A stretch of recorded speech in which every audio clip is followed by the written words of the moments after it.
Hey, what's up, everyone? If you're watching this video, that means you are ready to learn how to start tracking food. And so this is the goal of this video is to kind of just give some brief tips on how to log and track your food in the Phorm app. Because step one of the play is tracking your food, and step two of the play is hitting our calorie and protein goal. All right, so I'm going to share my screen here quick. Let's pull up the app so we can see it. So hopefully you can see this. Oh, let's pause. Let's open it up. There it is. Ta-da. All right, so we're gonna open up the Phorm app. And we're gonna go to this bottom nutrition tab. Okay. So remember, I'm gonna show a blank day here. So remember, our goal is at the top here, we have our numbers. And as we log our food, you'll see this little progress bar will fill up at the top, right? So this is my current day. You can see I'm almost at my calorie goal, almost at my protein goal. And then as the more I eat, the more those bars fill up. Our goal at the end of every day is to get a check mark on calories and get a check mark on protein.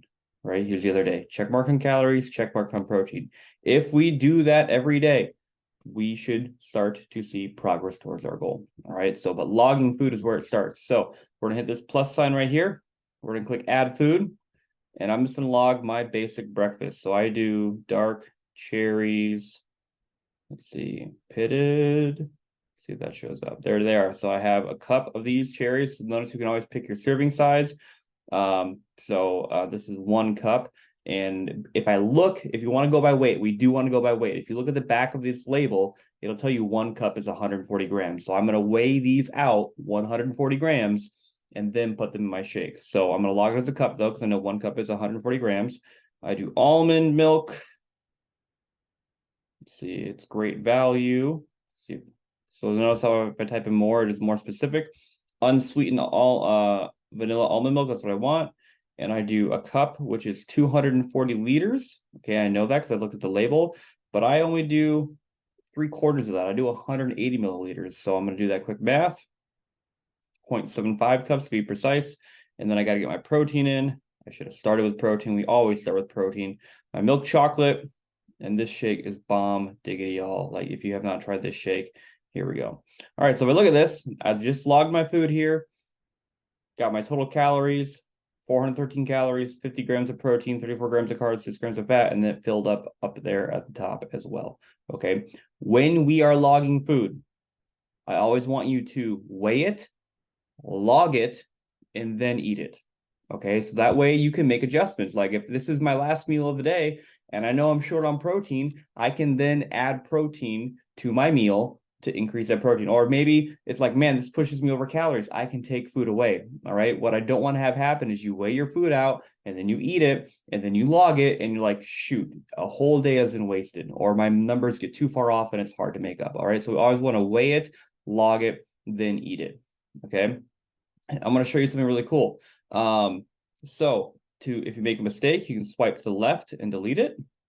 If there's an item, like if you have this delicious level 1 milk chocolate every single day, you can swipe to the right and then you can copy it to any day. So I'm going to copy it to tomorrow, meal 1.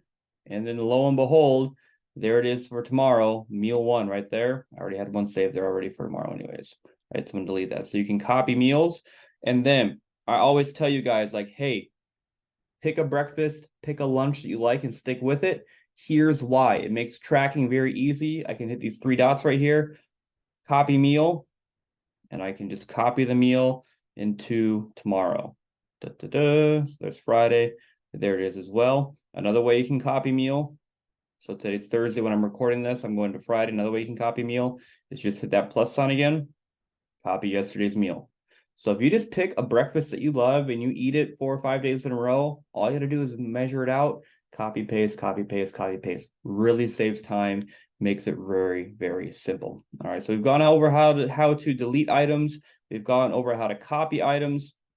I want to show you another way that you can track food is you can add food. And then you go to this top blue barcode. It's a barcode. You click it, pick up the label. Let's watch. I can scan my drink here. There it is, logs up. So you can scan any label of any food and 95% of them will show up. So it's another very easy way to track your food. It's just scan the label. Okay. Let's see if I have anything else. Let's see. We've covered copying meals. We've covered weighing it. We've covered being precise, deleting items, scanning foods. Okay. Recipes, last but not least. So if I go to menu And then if I click on my foods right there, okay, this is where you can create a recipe. So if I hit this plus sign, you can create a new recipe and then you can give it a name. So let's say you're making lasagna, right?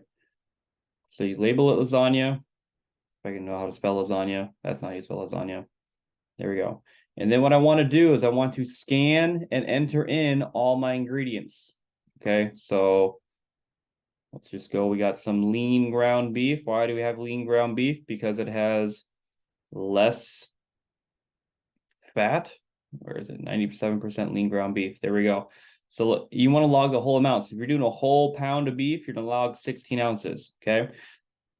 Excuse me. And then you would log all your ingredients. So you'd have like a couple thousand calories there, right? And then what you can do is, let's say you're going to cut the lasagna into 6 equal pieces. So you're going to do 6 servings. And then notice it divides out your calories for the servings. So once you add in all your ingredients, you would just click save. Make sure you click save. I've forgotten to click save at times. And then my whole recipe has gone the way. So I want to show you what this looks like when it's a finished product. So I'm not going to say this one, but every Wednesday we make burgers in my household. Okay, here are my ingredients. This is a label I can scan because I get grass-fed beef from Walmart. It's the cheapest way I can find it. It's 93.7. So I scan in 2 pounds. I have 2 large eggs, a quarter cup of dry oats, some Worcestershire sauce, and then I go, I'm going to make 8 patties out of this, right? And what if I want to make bigger burgers? I just adjust it. Boom, I got bigger burgers. Now they have more calories, okay? So when you start, I would encourage you to keep things simple. The more complicated your meals are, the more challenging it can be to get your food in. Okay, the last thing I want to talk about is being precise when you track your food. And so here is the example I want to give. Let me go one more day to have it on Saturday. There it is. Okay, so I can type in peanut butter and jelly sandwich right here. And it'll show up. Boom, peanut butter jelly sandwich. I can click on it. It's 1 sandwich. Let's see. Let's take a look here. 378 calories, 12 grams of protein. You know, it has all the stats there, right? How do we know that's accurate, right? Let's see this instead. This is what I want you to do. If you're having a sandwich, I want you to log both pieces of bread. That's the kind of bread we use in my house. I'm going to log and weigh my 2 tablespoons of peanut butter. I'm going to log my 2 tablespoons of jam. Okay, we're a Kirkland Costco family. Can you tell? And look at this difference. By measuring out my food and being precise versus just typing an item in, there's almost 100 calorie difference there, a 6 gram of protein calorie difference. And if you do that, if we just go generic and just type things in and log it versus actually measuring it and being precise, that's going to add up. And so we're doing the work and we think we're hitting our numbers, but we could actually be going over our numbers. All right. So this was meant to be a brief overview on how to track your food. I'm going to include some links to the top of this to YouTube that you can click on that are a bunch of 1-minute videos on further things on how to track food in your app. If you ever have any questions, let me know. The next video I would recommend that you watch would be the how to hit your calorie and protein goal. All right. If you ever have any questions, you know you can message me, and I hope you all have a great day.